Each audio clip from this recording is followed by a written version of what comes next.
시청자 여러분, 나라가 정말 큰일입니다. 일본은 오늘 오전 가기, 그러니까 우리나라로 치면 국무회의를 열어서 한국을 화이트리스트 수출심사 우대국 명단에서 배제하는 결정을 강행했습니다.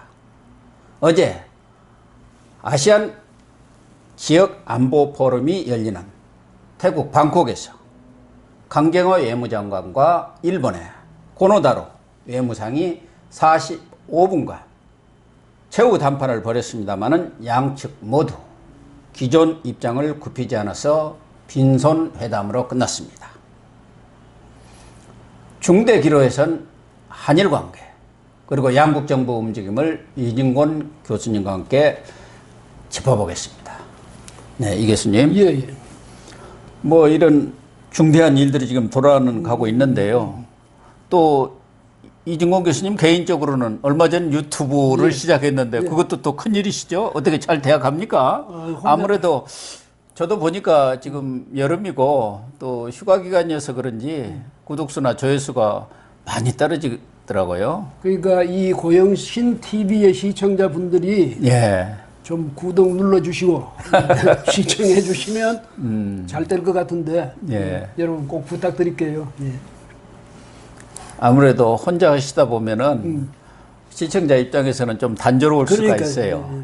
그런 것들이 이제 좀 약점이신데 워낙 뭐 또 내공이 있으시니까 금방 회복할 겁니다. 저는 또 뭐 개인적인 사정이 있으니까 이렇게 다른 분들을 모셔다가 할 수가 없는 입장이에요. 지금 입장이 그래서 좀 그런데 가능하면 이제 뭐 신문에 칼럼 보듯이 그냥 영상으로 보는 칼럼이라고 그렇게 생각하시면 될 것 같습니다. 네. 참 나라가 참 걱정입니다. 걱정입니다. 일본 가기에서 화이트리스트에서 우리나라를 이제 배제를 했고 또 북한 김정은은 엎침대 덮친 격으로 오늘 또 두 발 쐈다며.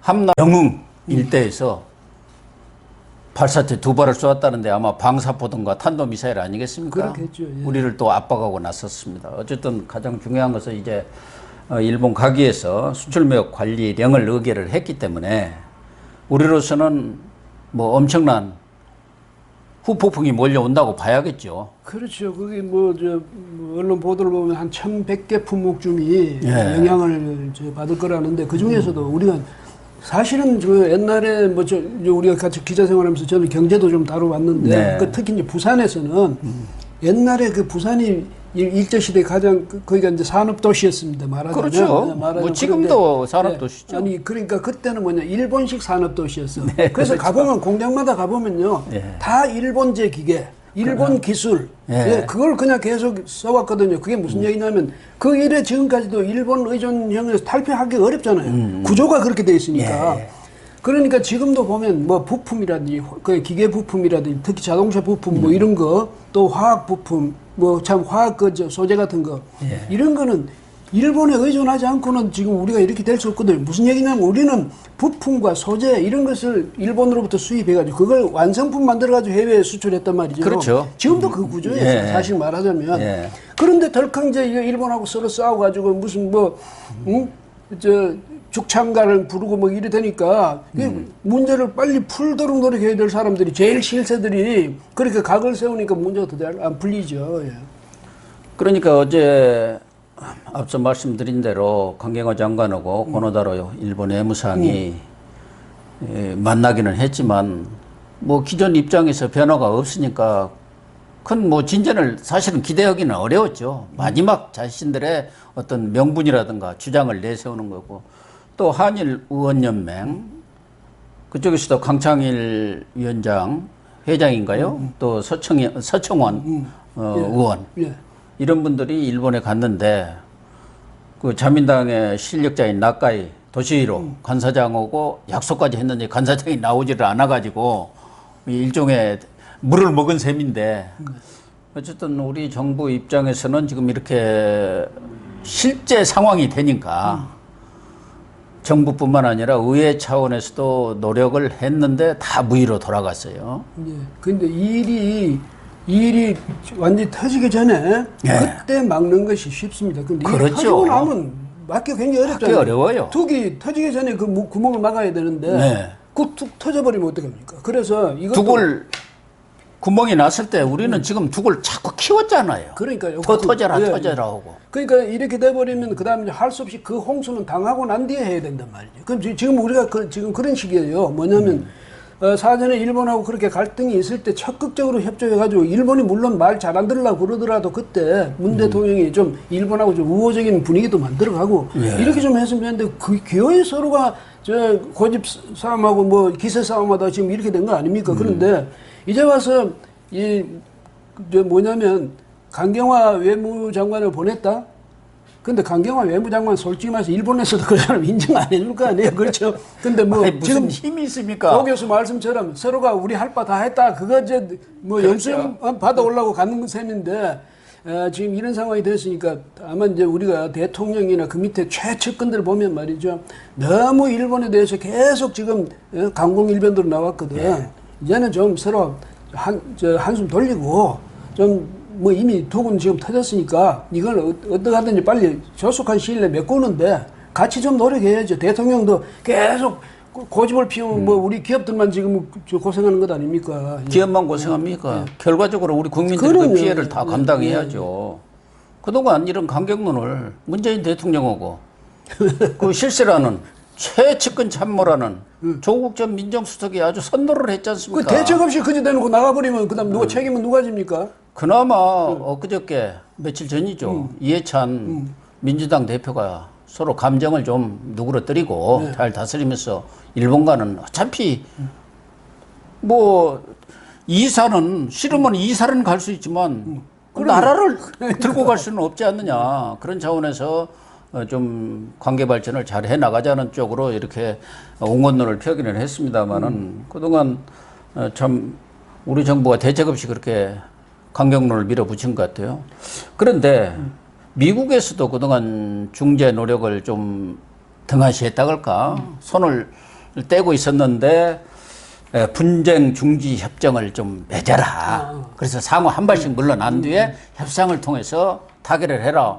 했는데도 우리는 이거 다급하니까 그럽시다. 했는데 일본은 노 했단 말이에요. 일본이 이렇게 강경으로 나온 이유가 어디 있습니까? 누구든지 보면 우리 둘이가 만약에 서로 싸운다 칩시다. 근데 상대방 기세를 보거든. 우리가 그것도 전략이거든요. 예, 그래서 내가 한 발 나갔을 예. 때 상대방이 같이 한 발 다가올 것이냐, 두 발 다가올 것이냐, 아니면 내가 두 발 확 밀어버리면 저쪽에서 한 발 뒤로 물러갈 것이냐, 다 세밀하게 계산하고 하는 거든. 이 계산하는데 일본은 지금 보니까 상당히 냉정하게 지금 계산하고 있는 것 같고, 우리는 감정이 앞서버렸어. 그러니까요. 그러니까 문 대통령이 이 사람들 무슨 의병 찾고 죽장 찾으니 그게 말이 되는 소리예요 지금? 감정이 앞서면 반드시 지게 돼 있습니다.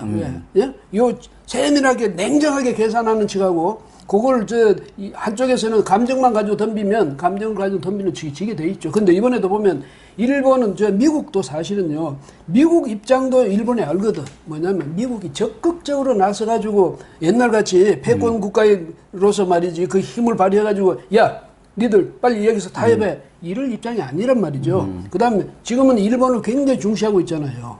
근데 그렇죠. 한국은 계속 이제 좀, 우리말로 삐딱하게 나가니까, 안 그래도 그동안에 좀, 기분이 안 좋았겠죠. 그런데 이렇게 할 때 그러면 어떻게 하겠습니까? 야, 일본 백색 그거, 화이트 리스트에 없어. 빼지 마. 이렇게 할 수는 없잖아요. 그다음 우리 보고도 야 그거 대법원 판결 그거 없애 이럴 수도 없거든. 그러니까 어떡하든 둘이 잘해봐 이거거든. 둘이 잘해봐 그게 결국은 지금 하고 있는 거 아니에요. 둘이 잘해봐 안 되고 있으니까 이런 문제에서도 만약에 미국이 정말로 그렇게 했다면 폼페이오를 바로 오늘 그랬겠죠. 했는데 예. 고전에 고전에 보냈겠지. 근데 볼턴 보내가지고 볼턴 안 되지. 한 바퀴 돌고 와서 우리나라에 와서 나라 안보가 위협하다는데 방위비를 한 5배 올려야겠습니다. 그러니까, 그 이야기만 완전히 장사만 하고 간 거 아닙니까? 예. 그러니까 제가 볼 때도 말씀하신 대로 미국이 암묵적으로 무기 내지는 동의를 해준 거예요. 이번에 좀 알았지? 예. 뒤통수를 탁 까가지고 정신 차리게 만들어. 뭐 이런 거 아닐까요? 왜냐하면 미국으로서는 제일 지금 사실 속으로 아픈 게 뭐냐면 이 인도 태평양 전략 있잖아요. 네. 한국이 안 들어가거든. 지금도 그렇죠. 안 계속 뻗대면서 뭐냐면 중국도 안 들어가고 중국을 배제해버리고 우리가 어떻게 들어갈 수 있냐. 아니 중국하고 같이 들어가면 뭐하러 그 인도 태평양 합니까? 이런데 아예 중국을 견제하려고 인도 태평양 그러니까. 하는데 같이 들어가자고 하면 말이 되는 그다음에 소리. 또 저기 뭐예요? 그러면서 1대1로에는 또 아주 적극적으로 참여할 듯이 그렇게 이야기하고 하니까 미국으로서 강압 굉장히 괘씸하잖아요. 사실 속으로는. 근데 이거 놓쳐버리면 한반도 아직도 이 동북아 안보 이 구도를 어떻게 짜야 될지 아직도 지금 짜고 있는 중인데 그러니까 한국을 완전히 배제시킬 수도 없는 입장이니까 지금 그래 있거든. 근데 한국은 우리가 힘이 좋으니까 미국이나 일본도 우리한테 지금 관심 못한다 이렇게 생각하는데 사실은 그게 아닐 수가 있어요. 그러면 대통령은 이 정세를 잘 봐야 되는데 우리나라 안에 지금 보니까요. 사실 제가 이렇게 들여다보니까 외교, 예? 그다음에 통상 외교, 그다음에 국가 간 외교, 또 안보. 그 청와대 안에 진짜 전문가를 할 사람도 있습니까? 그 안에? 없죠. 지금 그동안 미국, 일본 통들을 소위 말해서 외교 전문가들은 박근혜 정부 때 잘 나갔다. 또 위안부 그런 협정 뭐 이런 것 저런 거 앞장서서 했다 해갖고 다 쫓아내든가 아니면 인사에서 완전히 불이익을 줘갖고 외곽으로 밀어냈지 않습니까? 그러니까 전문가가 없어요. 그러고요. 그 우리가 이제 일반 국민들이 볼 때 그 안에 저 비서관들이 뭐 절반인가 무슨 뭐 어디 학생운동 그 출신이라면서요. 그 사람들은 맨날 투쟁만 해봤지. 그 사람들이 이게 어떻게 외교라든지 안보라든지 이런 데서 전문가적인 그런 무슨 경험을 쌓았습니까? 뭘 했습니까? 그리고 이런 사람들이 기분만 앞세고 지금도 마찬가지예요. 기분만 앞세고 감정만 앞세고 친일 치면요. 뭐 이런 일본 놈들 싸그리 뭐 박살을 내야 해. 뭐 이러고만 있는 거예요. 그러면 총선이 된다는 거 아니에요? 민주연구원이 그거 동양 보고서 보냈잖아. 데서 그런 보고서나 내고 총선에 유리하다는 거 그러니까. 긍정적으로 작용한다는 겁니까? 강경론을 피한다는 거예요. 그게 표만 챙기는 거예요.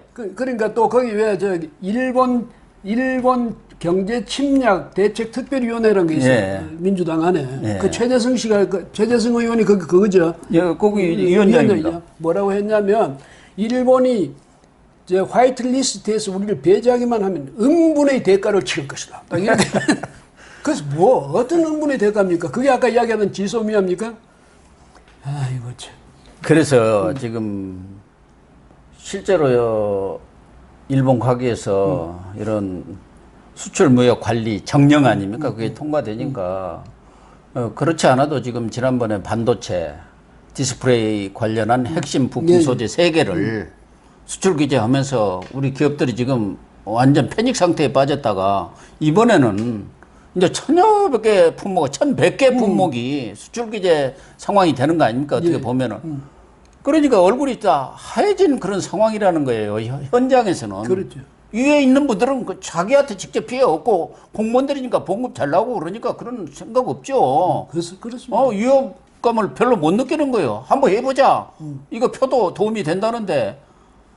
그러니까 대통령 월급이 깎이겠습니까? 무슨 수석들 월급이 깎이겠습니까? 예? 그다음 아무래도 자기한테 직접 오지 않을까 한 달이 건너오는 거는 충격이 덜 느껴지거든. 그다음에 안 그래도 저놈들 대기업 재벌 기업들 한번 기합을 주려고 그랬는데 이번에 잘 됐다 이렇게 생각은 안 하겠지만 국민들이 볼 때는 그런 심본지 저 사람도 그런 심사로 저러는지 의심할 정도로 지금 그래 해왔거든요. 그런데 이제 와서 말이지 국민들 보고 야 내 뒤에 줄 안 서면 니들 친일이야. 우리나라에서는 친일 한번 딱 지키면요 그 사람 정치 생명이 끝납니다.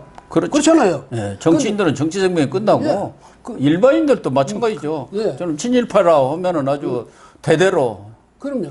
낙인을 벗어나기 어려워요. 그런데 거기서 친일이라고 막 다 상대방을 공격하는 그 친구 그 사람이 일제시대 뭐 했는지 모르겠어요. 그 사람 일제시대 태어나긴 태어났어요. 전에 손혜원 의원이 그랬잖아요. 자기 아버지 간첩행위 했다고 야당에서 공격하니까 니그 아버지는 그때 뭐 했니? 그러니까 이렇게 아무나 보고 친일 나는 친일 이러면 그런 식으로 갖다가 매도해가지고 자기들 정당성이나 확보하려고 그러고 국민들에 대해서 책임을 안 지려고 그러고 이런 그러니까 기업도 사실은 그동안 이 적폐 수사라 해가지고 고생 많이 하면은 기업 총수들 불려가서 수사받고 압수수색 당하고 롯데그룹 신동빈 회장도 깜빡이 갔다 왔지 않습니까? 이재용 회장도 갔다 오고. 예, 맞습니다. 예, 그리고 어쨌든 그래서 지금 그러기 상태인데다가 저 한국당의 김성태 전에 원내대표, 네. 그 딸 무슨 뭐 KT 이렇게 뭐 채용. KT 회장이 국회 국정감사 안 나오도록 해주는 대가로 그게 안 나오도록 해주는 게 뇌물이라네. 근데 아니 그 위원회는 김성태 혼자 있었습니까? 그러니까 하는 짓들 보면 이런 식으로 해가지고 전부 죄를 덮어 씌워가지고 이런 거는 능하면서 왜 국제관계에 있어서 그 교섭은 이렇게 무능합니까? 야당의 어떤 대표가 이번 사태를 보고 한번 건너야 할 강이라고 하는데 자기들은 강을 건너는데 어떤 평론가는 그랬대. 자기들은 다리 노인 위로 쓱 건너가고 일반 기업과 국민들은 악어가 우글거리는 그걸 헤엄쳐 건너오라는 그런 시간이냐. 예, 그래서 이제 더불어민주당은 이번 이참에 뭐냐면 대통령 임기 끝나면 나갑니다. 예? 예. 그다음에 조국이도 벌써 그만뒀잖아요. 그 뭐 아무리 힘센 윤석열이도 저 임기 끝나면 나가겠죠. 자기들은 어떻게 계속 정치를 해나가야 될 사람들 아닙니까? 그죠? 2022년입니까? 그때는 또 대선에서 승리해야 될 사람들 아닙니까? 예. 그러면 국민들을 보고 정치를 해야지. 어떻게 맨날 청와대만 보고 대통령 한마디 하면 두마디, 세마디 거들고 났습니까? 야, 이거 참 한심스러운 집권당이에요. 어떻게 그렇게 문비어천가만 부르는지 모르겠어요. 예. 그러면 우리나라는 미국의 그런 매티스 국방장관이나 또 국가정보국장이 있었죠. 얼마 전에 트윗으로 목이 잘린 그런 분들은 댄 코치라고 트럼프한테 할 말 다 하고 그래 좋다 내 말 듣기 싫으면 나는 그만두겠다. 네 마음 맞는 사람하고 해라. 그런 결기 있는 공무원이 없나? 그러니까요. 그 바로 그건데 예, 정치인들이 뭘 그렇게 겁이 날 게 많습니까? 그러니까 정치인들이야말로 국민을 보고 정치해야 되거든. 유권자 보고 정치해야 되고. 그런데 그 사람들은 공천이 이제 걸려 있으니까 내년 총선 있고 총선만 끝나면 아마 문재인을 알기를 우습게 할 겁니다. 그렇게 이제 장사 끝났다 하고 맨날 그냥 상대 정당이 어떻게 한다고 맨날 욕하던 사람들이 지금 딱 되니까 똑같은 행태. 예? 하나도 달라진 거 없어요. 예. 윤석열이 보세요. 본인이 전 정권에서 국정원 수사하다가 불이익 당해서 그렇게 고금으로 이렇게 한직으로 밀렸잖아요. 그런데 지가 이번 인사 때 보세요. 전부 이 정부 관련된 사람들 수사했던 사람들은 다 한직으로 밀어내고 옷 벗기고 다 그랬잖아요. 그러니까 본인이 그렇게 당해가지고 정말 정치적 중립을 지키고 엄정하게 인사도 하고 수사도 하겠다는 사람이 똑같은 짓을 하고 있어요. 그러니까 윤석열 씨도 요구하면서 배운다더니 그 딱 맞는 것 같아요. 그러니까요. 저는 그걸 이제 옛날에 그 뭐 다른 것 때문에 할 때 그걸 고부 효과라고 그런 적이 있어. 네. 그게 뭐냐면 시어머니한테 모질게 당하면서 배우거든. 그러니까 자기가 또 모진 시어머니가 된단 말이야. 옛날에 그런 게 있었는데 요즘 지금 말씀하신 대로 싸우면서 그걸 배워요. 예, 그래서 윤석열 씨도 자기가 당했던 그대로 지금 하고 있거든. 나를 좌천시켜서 너도 좌천당해 이런 식인데 그 윤석열 총장도 길어야 2년이죠. 2년이죠. 임기 다 채운다 해도. 네, 2년이죠. 예? 그 다음에 변호사 갈 거죠. 예, 그런데 그래서 자기는 그래도 난 법조인이니까 누가 나를 나한테 그렇게 보복하겠어 이러지만은 다른 사람이 보복하는 게 아닙니다. 바로 이 세인들의 입이 중구사금이라고 해서 이 많은 입이 그러면요 쇠도 녹인다고 그랬어요. 예, 그러니까 이 여론이라든지 국민의 그 마음 이런 것도 윤석열 선생은 그걸 정말 무섭게 생각해야 될 거예요. 이 얘기가 조금 다른 데로 흘렀습니다만은 아까도 나왔지만 지소미아 지금 우리가 갖고 있는 카드가 지소미아인 것 같은데 이거야말로 자해 행위 아닙니까? 지금 8월 말로 1년 마다 이렇게 갱신을 하는데 8월 말인 것 같아요. 이걸 가지고 우리 폐기하겠다 이렇게 엄포를 놓고 있어요.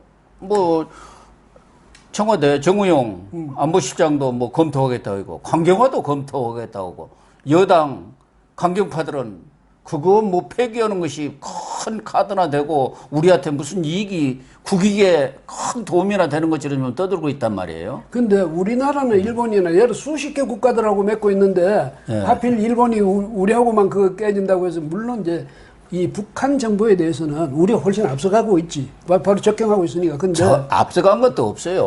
휴민트 사람 관련 그런 정보만 앞서가지 이런 최첨단으로 하는 것은 우리는 그런 장비들이 없죠. 기기가 없어요. 어쨌든 일본한테 다 지금 정보를 얻고 있지 않습니까? 미국한테 얻고 있고. 그래서 무슨 생각이 드냐면 미국이 우리가 치는 거는 일본 보고 들으라고 하는 소리가 아니고 미국 들으라 하는 소리 같아. 자꾸 일본 쟤들이 자꾸 이러면 우리 지소매 안 합니다. 이러면 미국이 이제 무슨 소리냐 해 이러고 이럴 것 같아서 저렇게 하는 것 같은데 아까도 말씀드렸지만 미국도 그렇게 우리한테 무슨 옛날 것처럼 집착하고 하는 게 아니라고. 그럼 우리가 지소미아 그거 만약에 파기되고 나면 뭐 일본만 손해입니까? 우리는 손해 아니고. 그래서 이런 걸 가지고 자꾸 되지도 않은 그게 이제 말하자면 응분의 대가를 치를 것이다 이런데 그 응분의 대가가 안 됩니다. 그게 무슨 응분의 대가가 됩니까? 그게. 오늘 가기에서 일본이 이렇게 화이트리스트에서 우리나라를 배제했기 때문에 이제 청와대에서도 뭐 어제 이낙연 국무총리와 관계장관을 불러서 대책회의를 했습니다만은 문재인 대통령도 뭐 대국민 메시지도 내고 임시 국무회의도 열 것 같아요.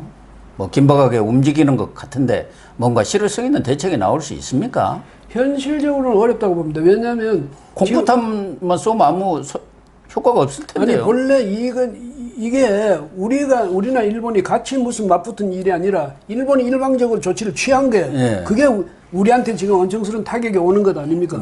그러니까 그 조치를 취한 일본이 이걸 어떻게 이제 정리를 해야지. 우리가 아무리 떠들어봐야 일본이 안 들으면 그만이거든요. 근데 그것 때문에 사실은 필요한 것이 뭐냐면 그 외무부가 왜 필요합니까? 또 뭐 산업통상부 그 장관이 왜 필요합니까? 바로 이런 것에 대해서 앞장나서서 해결해줘야 될 그런 기량을 가진 사람들이어야 되거든. 근데 그 사람들은 인형이나 투명인간이나 다름없다고 그렇게 평가를 받고 있는 사람들 아닙니까? 그 청와대가 다 알아서 하거든. 그럼 대통령이 직접 나서서 하든지. 그것도 아니고 G20에 가가지고 말이지 진짜 투명인간 취급당하고 왔잖아요. 그렇게 하면서 대통령도 외교력 없어. 무슨 안보실장 외교력 보니까 별거 아니야. 외무부 장관은 더더구나 아무도 아니야.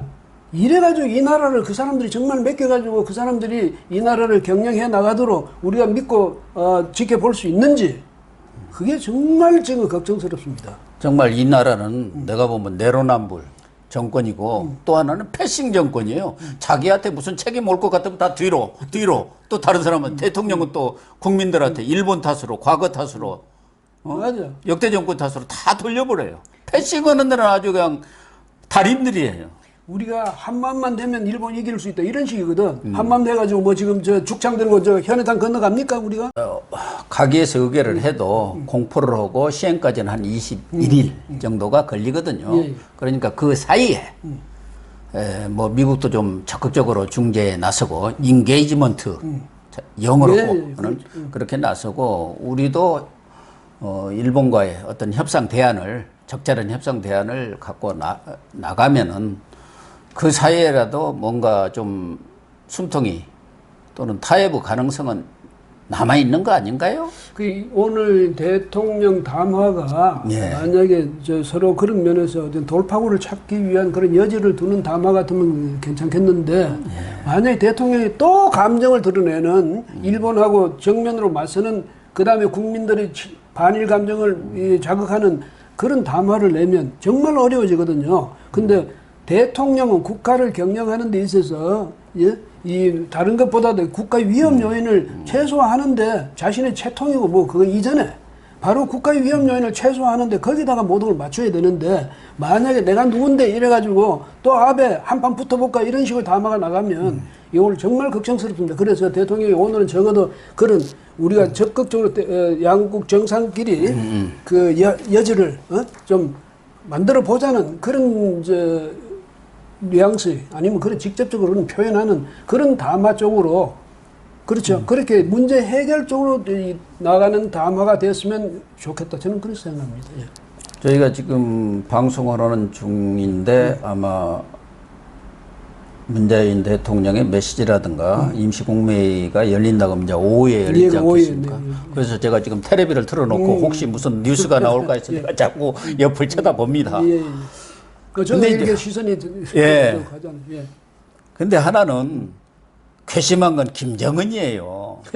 문제는. 아, 문재인 대통령하고 그렇게 사이가 좋다면서 그러니까 우리가 지금 최악의 경지, 아주 궁지에 몰려있는 상황에다가 다시 거기다 대고 그냥 이 뭐 탄도미사일인지 국방부에서는 발사체라고 하니까 뭐 돌팔매질을 했는지는 모르겠지만 또 두 발을 쏴댔잖아요. 그러니까 왜 이렇게 나서는 거예요? 그러면 얼마 전까지도 문재인 대통령은 북한하고 물밑에서 잘 이렇게 얘기가 되고 있고 곧 남북 정상회담이라도 열릴 듯이 그렇게 얘기를 했잖아요. 판문점 쇼는 또 뭐예요? 그러니까 김정은이뿐만 아니라 우리 일반 그 사람 대 사람 관계에 있어서도 만만하게 보이면 그다음에 어떻게 됩니까? 깔아뭉개는 거예요. 깔아뭉개죠. 예. 그러니까 김정은이한테 문재인이라는 사람의 효용 가치는 뭐였냐? 미국하고 애초에 미국하고 이어주는 거. 근데 이제 미국하고 요즘은 서로 생일 축하도 같이 하고 뭐 이런 사이 아닙니까? 그죠? 이어주는 정도가 아니라 이제는 미국이 우리 좀 만나달라고 김정은한테 완전히 매달리는 예. 완전히 상황이 뒤바뀌어 버렸어요. 전에는 김정은이가 어떻게 미국 좀 만나게 해줘. 그러니까, 정상회담 해갖고 뭔가 좀 양보를 또 제재 완화를 얻어내야지. 근데 지금은 폼페이오 트럼프가 그냥 김정은 우리 실무회담 좀 해줘. 이런 상황이 됐지 않습니까? 그러니까 이렇게 되니까요. 저 문재인 대통령 보면 아이 좀 옆에 자꾸 우리한테 개입하지 마. 왜 거리적거리냐 그 얘기 아닙니까? 그랬죠. 꼬지랖넓게 자꾸 그러지 마라. 이랬는데도 자꾸 이제 개입하려고 하니까 뭐냐면 트럼프가 지금 뭐라고 하고 있습니까? 계속 쏴대는데 그거 별거 아니야. 그거 상관없어. 이러고 있거든. 오늘도 그랬잖아요. 상관없다고. 그거 아무 문제 없다고. 이렇게 하니까 이거는 이제 김정은으로서는 한국 문재인 대통령만 기죽이면 되는 거야. 그러니까 여기에서는 적어도 자기가 이 한반도 내에서는 자기가 이거 이니셔티브를 자기가 지고 간다는 걸 확실히 보여주는 거지. 그러면서 미국하고는 다른 길로 지금 서로 대화하고 있으니까 문재인 대통령 역할이 별로 필요하지도 않고 이러니까 이제 문재인 대통령이 그동안에 실컷 만만하게 보여가지고 지금 젊은 친구한테 지금 당하는 거 아니에요. 그러니까요. 나이 차가 벌써 몇 살이면 그 자식벌이야. 근데 거기 가서 구신굽신하고 아이고. 눈치 보고 그러니까 그렇죠. 그러니까요. 그렇게 적어도 국가 대 국가의 관계에서 그걸 만만하게 보이는 거 아닙니다. 그런데 왜 아베한테는 그렇게 또 대듭니까? 시청자 여러분, 우리 속담에 누울 자리를 보고 다리를 그러니까. 뻗으라고 했습니다. 누울 자리가 없는데 다리를 마구 뻗어대다가 국내외에서 무시를 당하고 완전히 외면을 당하는 사면 초과의 신세에 처하고 있습니다. 문재인 정권과 민주당은 뭐 죽창, 의병, 국제보상운동, 금모으기운동 등 반일 감정을 부추겨서 내년 총선에 표를 모으겠다는 생각을 하고 있는지 모르지만 그래가지고는 표도 모아질지도 의문이지만 한일 갈등 문제를 해결할 수 없을 것입니다. 정말 나라가 폐적 간두에 서 있는 위기 상황입니다. 국민 여러분께서 또 우리 시청자 여러분께서 눈을 부릅뜨고 지켜봐 주셔야 할 것 같습니다. 오늘 방송 마치겠습니다. 감사합니다.